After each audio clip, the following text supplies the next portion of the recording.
Hello everyone, hope you're having an excellent day today. I'm doing pretty good. We have a lot of Tron progress to cover, so let's go ahead and take a closer look. The first, and I think most interesting thing that was accomplished this last week, or actually 2 weeks, was to make a new Tron light cycle build. The original set had a lot of things going for it, some cool prints, cool pieces, not a bad look overall. It was a convincing LEGO Ideas set, especially for this small scale. It's a pretty challenging shape and build. However, there are a few things I definitely wanted to change to try and improve, especially considering I don't have to fall within LEGO's set construction and durability guidelines. These can be a little more fragile, more graceful, and so I ended up coming up with this. This is the new light cycle MOC that I've made, and I've ordered a few pieces to complete a few more. There's a couple main differences between it and the set. Let me point them out to you guys. The first is the wheels are, first of all, you can see right through them, kind of like the ones in the images of Tron light cycles that I've seen online. The ones in the set look good with those printed dishes. At the same time, you cannot see through, and I think that was one of the coolest aspects of the big Tron light cycles that driving around the arena. I also think that the wheels on the original set are a little bit thick. They're a little wide, and I know the vehicles in the movie are pretty wide, but I didn't think they were quite that wide. So I thinned them up a little bit. I used a different technique to accomplish that round tire shape on either end. Uses some snot, of course, and maybe even some illegal techniques happening here, but I think that it looks a little bit better, a little bit thinner. You also have a very different stance compared to the set. The set is planted on the ground, has thick plates supporting it underneath, and you can kind of imagine it's not just scraping along the grid. It's actually got a little bit of clearance down there, but it's literally flat. And I think that's a little bit of a, it changes the appearance of the bike. When you have a little gap underneath, even just a few plates worth, it does help. This is a little bit higher up, a little bit thinner, and it seems more like a motorcycle, less like just a piece of metal flat on the ground. Having it a little bit more up, a little more athletically posed, I think helps. This is still very much a work in progress. I might tweak it a little bit here and there. I actually changed it completely right before filming this video to kind of change up a few pieces. One thing that I am going to be probably keeping is these 4x4 round plates with a hole in the center. I think those work well to capture the light edges on each of the two tires on the bike. And I like being able to see through. Those are the most important things for me. The things in the center is where it can kind of have a little bit of flexibility. I think it's as good as it's going to get right now, but I could come back to it later, mess with it, and try and improve it. So if you have any comments, have any ideas, let me know. But I'm pretty happy with what has been accomplished so far. Thankfully, the most important piece, that outer edge of the tire, comes in both trans neon orange and trans light blue. The two different colors I'm using for the two different sides in the scene. Like I said, I placed an order to get pieces for a few more. There should be 4 light cycles in both orange and light blue, and they'll be dotted around the scene and having people driving around and maybe even a little skirmish going on. We'll see. Moving those aside, we did get some construction done on the buildings. The first and most important of which, and I don't think it's been documented here on these videos, is that I was able to illuminate a single panel on the big triangle building, which I'm going to be calling the Pulse building, I believe. That's its official name, but the triangle footprint building. And it used 2 full spools of those fairy lights, which is about a little over 200 lights in the single panel. So that's a lot of lights, and it took even more pieces to get all those lights mounted where I wanted them precisely. Thankfully, like I had predicted, it was easier to access, and it was easier to align the lights where they needed to be compared to the previous building that I worked on with the upright basic bricks.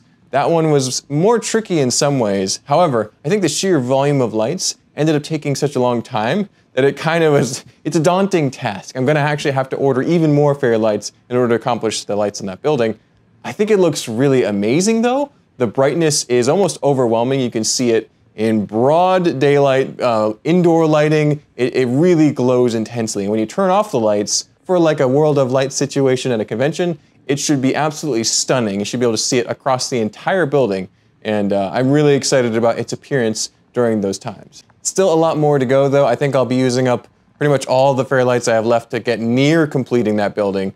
So yeah, a lot of just little manual labor, lots of studs, those 1x1 plates, being attached 3 high and then going around each light many, many times is just almost mind-numbing work, but I think it'll be worth it.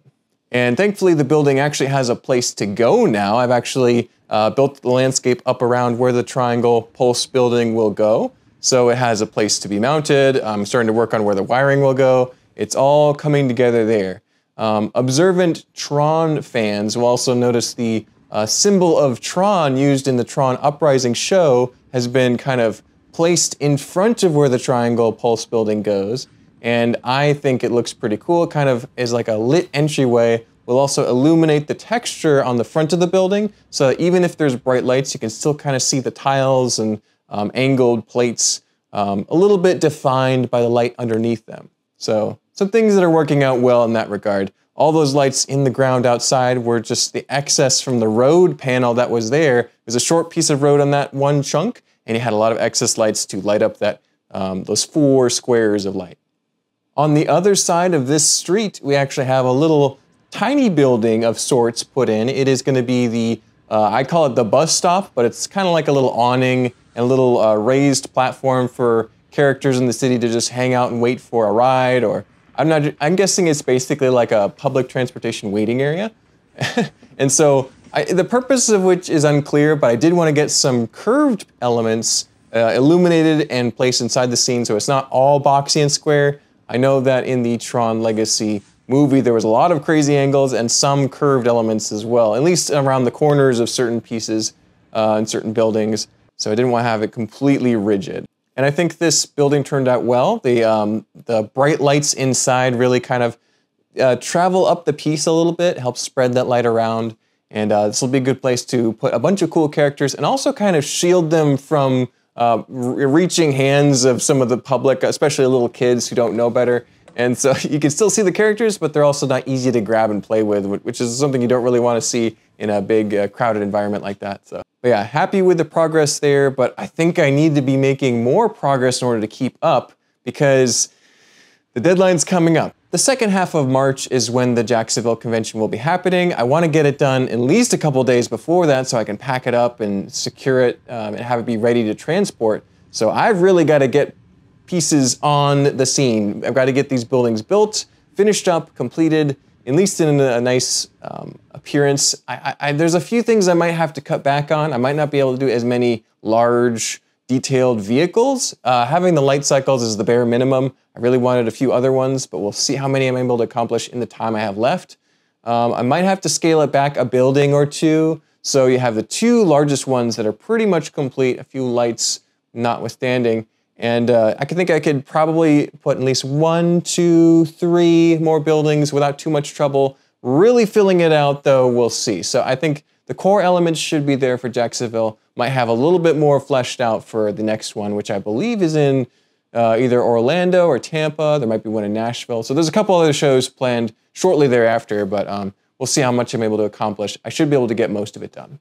And I think that's about all we have for today. I was thankfully able to get a lot of sorting done in between all these mini building sessions and have a lot of brick to work with. So I'll be building the bridge hopefully soon, as well as a few of those other tall base plate buildings and have lots of lights inside those. So buildings should move forward pretty smoothly given that I have a lot of buckets of black brick to work with. Thank you all so much for watching these videos. I really appreciate you all keeping up with these Tron updates. I think the final creation will be well worth the wait. Don't forget to like, comment, and subscribe. We'll see you on the next one. Bye-bye.